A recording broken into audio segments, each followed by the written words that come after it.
또 한 청년이 용기를 냈습니다. 펜타닐을 비롯해 수많은 의료용 마약에 중독됐던 이야기를 들려주기로 했습니다. 그냥 의무 기록실을 떼봤습니다. 떼봤는데 IQ가 80 몇이더라고요. 새벽에 계속 나가서 뭐 냄비를 두드린다거나 퐁퐁을 먹으려고 했다거나 화장실 바닥에 똥을 싸다고 했다고. 그 상황이 전혀 기억이 안 나나요? 네, 단 한순간도 기억이 안 나요. 저는 전혀 인지하지 못한 상황이고요. 아버지가 찍으셔서 알아지게 된 거고요. 왜? 왜? 팔이 저려서. 정신 멀쩡하냐, 지수?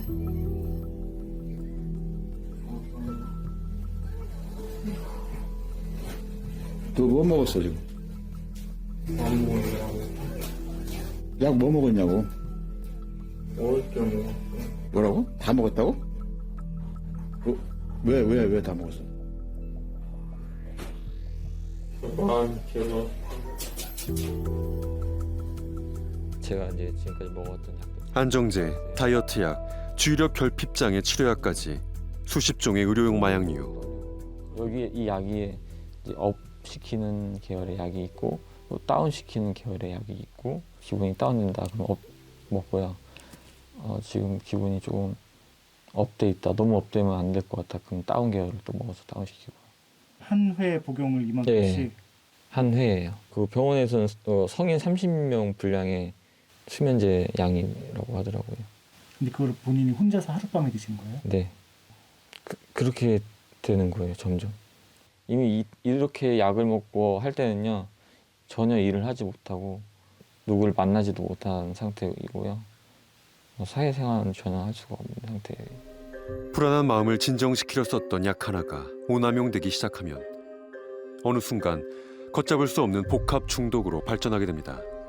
병원에서 처방받은 약이라는 사실 때문에 마약이라는 경계심이 느슨해진 것도 복합 중독자들의 공통된 문제입니다.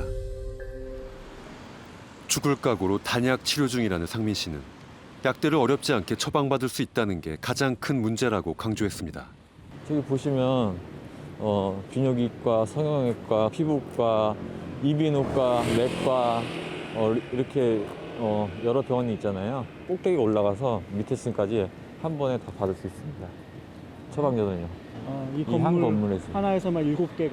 네, 7개 처방전이 나오고요. 오전에 시작해서 한 4시경이면 한 300~400알 정도. 그는 약을 처방받는 과정에서 어떤 문제가 있는지 세상에 알리고 싶다고 했습니다.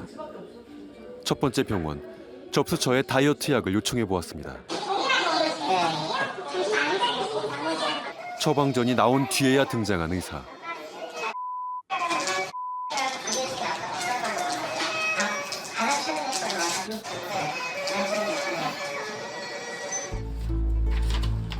진료실에 들어가지도 않고도 처방전을 받을 수 있었습니다. 또 다른 병원, 방금 처방받은 것과 동일한 성분의 약을 요청했습니다.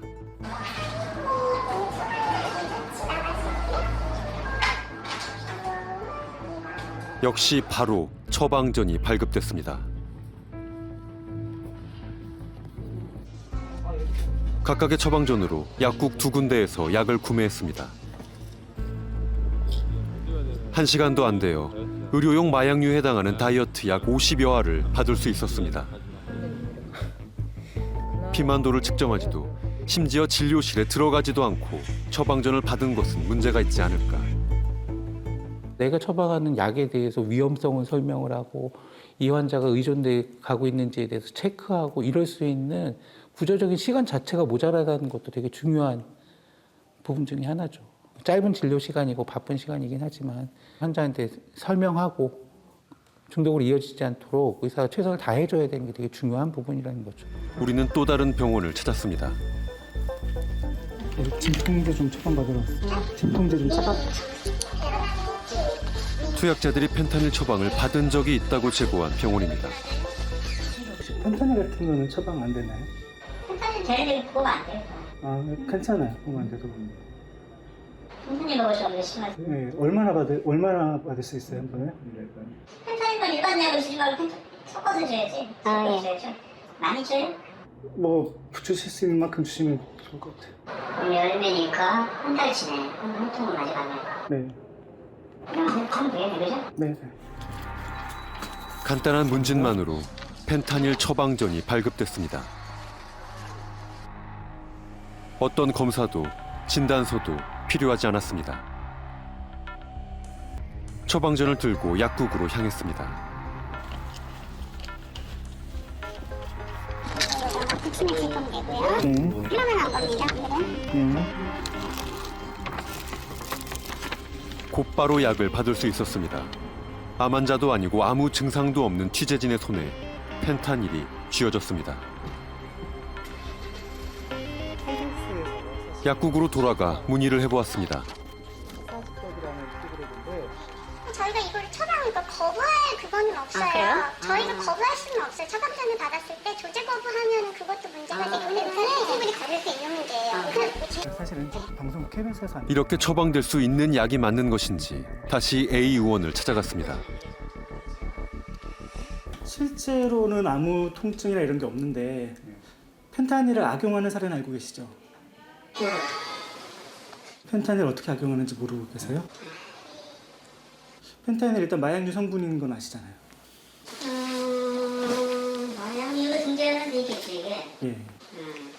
실제 행동자도 있어요. 네. 그러면 이거를 무슨 일단은 그걸로 해결해주는 의사의 이제 저기잖아요. 네. 이게 뭐 일반적인 허용된 약이고 네.